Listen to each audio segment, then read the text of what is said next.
They're looking at bedrooms, baths, I square like footage, their way. and amenities of the property that you're Getting looking the to market purchase price. and they're comparing that. Hey guys, this is Loud Guys, and today we have been sent a very strange video. This is about how to buy a house in USA with only $1,000. If that is the case, give me 10 or 15 houses. I'm going to buy that. Yeah, only $1,000. Because seriously, are you joking? yes, for us US is very expensive, but Yeah. whenever we hear Indians like talking about US, it is like very expensive, and of course it should be because it is a developed nation. And but like imagining for $1,000 you don't get a good house in Surat, in my city, and even in my It's country. equal to maybe 70,000 80,000 rupees, 80,000 yeah. approx. So yeah, you don't get that. So how is he actually. getting that, and what is his plan? And many people watch his videos, and there are 20,000 likes on this video. So I think so it might be very interesting to watch. So let's watch this video. Okay, I'm going to walk you through a house, and this home is an example of what I mean by you can purchase a house for $1,000. So a lot of people look at me and they ask me, Wayne, what is it that you can do? How do you purchase a house for $1,000? I have real estate agents, no less than one a day, say, what's the deal with this property? How can you buy this house for $1,000? This house. So this is just You're one talking home, about down prime payment, example. I'm going to show you $1,000. exactly how you can purchase this house and many others all across the country for just $1,000. Wow. So the big question that people ask, Wayne, how is that so? How is it that $1,000 can purchase a house? Let me tell you, there's a program that's called USDA, United States Department of Agriculture. And the reason for this is to help people in what they consider rural areas to purchase a property. Now, a rural area is pretty much 20 to 30 minutes outside of city limits. That's it? Listen, quick story. This is how suburban areas, the suburbs, are created. Because I bought my first home. I moved on the outskirts of Nashville. Why did I move on the outskirts of Nashville? Because that's the only place I could afford to purchase a house at the time. So the point I'm trying to make is this USDA program allows you to purchase properties just like the one I'm walking through. This one's in Mandeville, Louisiana. It's considered the suburban areas, but it's also considered within the USDA map location. I'm going to put a link to that so you can look and see the locations of properties just like This this is one very in every nice. state Yeah. all around the country. And it's really simple to purchase a home just like this and many others for $1,000. So the basis of it is you need a 620 or higher credit score. Okay. Of course, they look at your debt to income ratios, and they're going to look at what you're making as opposed to what's going out on a monthly basis. But 620 is pretty much the basis of just about any mortgage loan in today's housing market. So the basics, Now, it's also important for people to know that if you file bankruptcy, and unfortunately people have to file bankruptcy, me included, believe it or not, yes, I faced hard times and been through hard times. A lot of people say, oh, it must be nice for you. No, you have no clue, brother.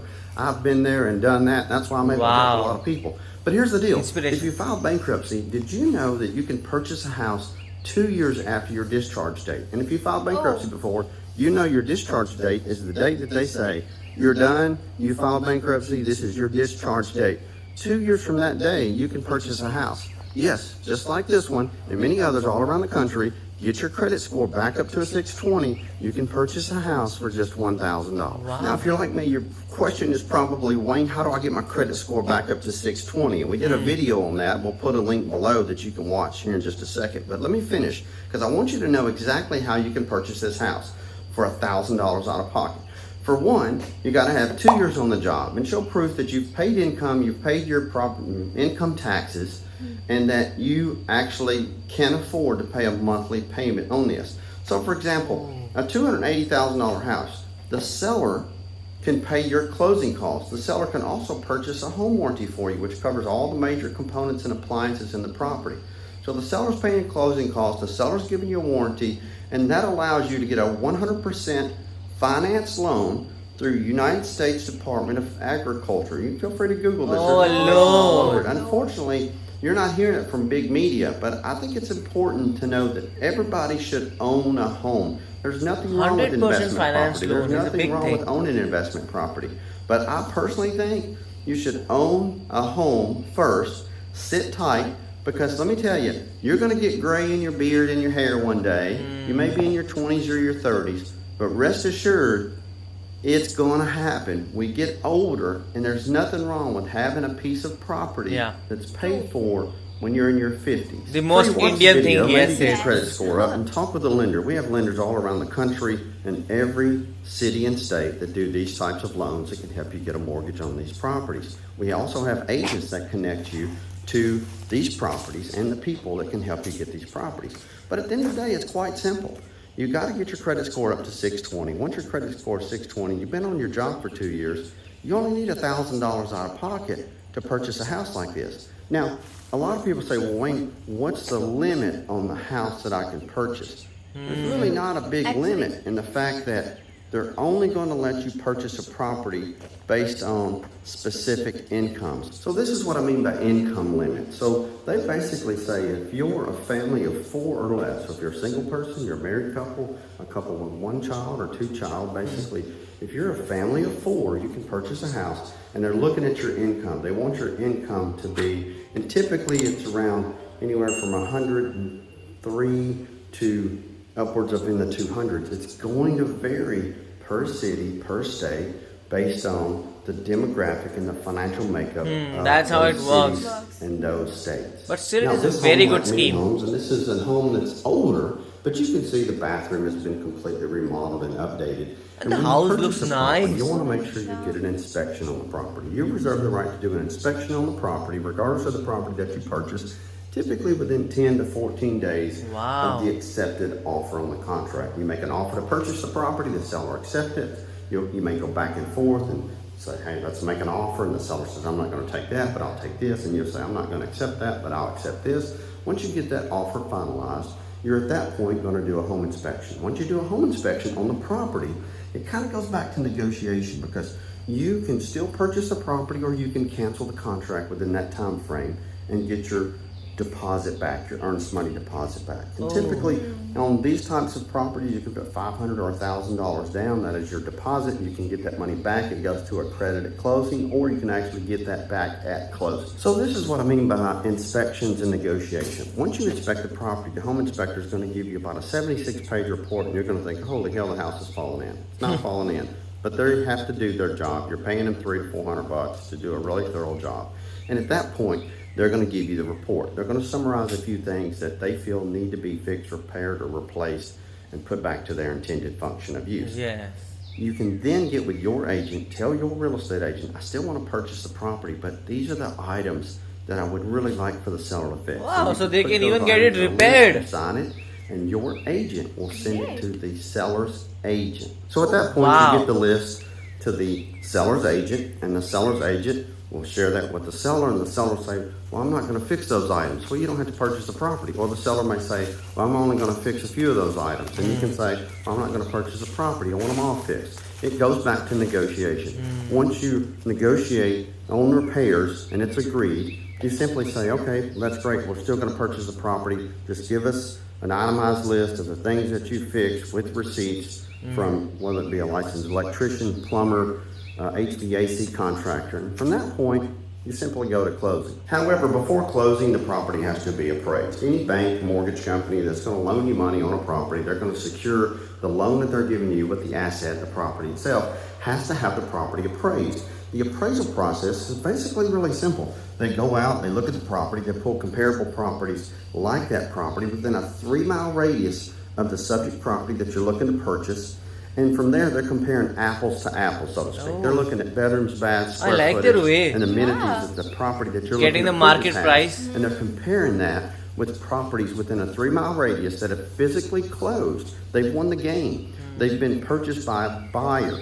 You know the old saying that home's only worth what a buyer's willing to pay for it? Yeah. It's also only worth what a seller's willing to let it be sold for. But they're looking at comparable properties that have sold within the last 6 months. So at that point, the property is appraised. The appraiser goes out, looks at the property, takes pictures, pulls comparable property, and the property appraises, right? But what if the property doesn't appraise? What if what you offered to pay for the property, the appraisal comes back and says, that home's not worth that? At that point, it goes back to negotiation. Just like when you made the offer to purchase the property, you negotiated. This thing is Just so like when you tough did the every repairs, time. you negotiated. It goes You back go to the seller negotiation. and say, hey, I still want to purchase your property, but based on the price that you put on the property, we've had this happen quite a bit. The price that you put on the property and the price that I'm willing to pay for the property, unfortunately, doesn't hold up with comparable think so. The property. seller would So agree to this. I can't purchase your property. So here's what happens.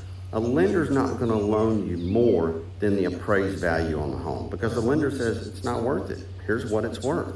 So you as a buyer have to determine, do you have the additional funds, cash, resources to make up the difference in the contracted price that you are willing to purchase the property for, you said you're going to purchase the property for, and the actual appraised value. You see, there's a difference. So if you're willing to purchase the property for $220,000 and it only appraises for $210,000, you got to make up that $10,000 difference, or the seller needs to come down in price, and they can come down in price, and sometimes they do, and sometimes we have buyers just meet them in the middle. So all in all, it's quite simple. You got to get a 620 credit score. You can watch the video. I'll put the link below. Yeah. After your credit score is 620, you got to get with the lender. If your credit score is not But this is 620, very you still helpful. get with the lender, and they can coach you personally, free of charge, to show you how to get your credit score back up. Now, the reason why they don't charge anything is because when they give you a loan, surprise, you get a mortgage. That's how they're compensated, just like a real estate agent. You don't pay an agent to work for you out of your pocket. The seller's paying the real estate brokerage firm who has the property listed. The listing company is going to pay the agent that's representing you to bring the buyer for the house. I know that all sounds confusing, but at the end of the day, you just want to get with a good agent, a good lender, and they'll take good care of you. So it's pretty much that simple. 620 credit score, been on your job for 2 years, show proof of income, don't have a whole lot of debt, because they're going to look at what they call your back-end ratios and your front-end ratios. And they want to look and see, do you have too much debt? Are you paying too much money in credit card payments and car notes and that sort of thing? And that's why a good lender will come in play. So it's not just pulling your credit, but I think it's also important, to pull your credit and know your credit, know the balance, what you have on your credit cards, and most importantly, you can use MyFICO, or there's several of them out there, Experian, Equifax, TransUnion. Whenever you purchase a property, they're going to pull what they call a tri-merge credit report of those three credit bureaus I just mentioned, and they're going to look at your credit score. So it's important to know your credit score, but to get with the lender as mentioned, and the lender will walk you through that process. And of course, one of the key factors is knowing what is your income limit based on the area that you're looking to purchase a property in. And listen, not only can you look up the income limit with the link that I'll put below, but you'll also see that there's a link to a map that we'll put below here in this video. And that map will actually show you based on a specific property address.